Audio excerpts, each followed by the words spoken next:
Hello everybody, welcome to this channel. Today I'm going to show you how to explain random code of Python or any particular code of Python using Chatgpt. For that you have to follow my instructions very carefully. You can see that I'm on the Chatgpt, that means chat.openai.com. Now I'm going to show you how to do that. First of all, you have to write explain the following code. So you can see that I have written explain the following code. Now you have to paste the code of which you want the explanation. Here it is. Now let's see what Chatgpt does for it.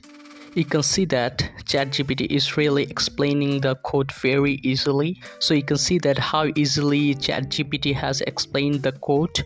So this is the basic of instructing Chatgpt. So first of all, you have to write explain the following code, then you have to paste the particular code.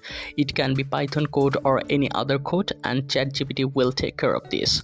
So that's all for today's video. If this tutorial helped you, like this video and don't forget to subscribe to my channel. See you in the next one.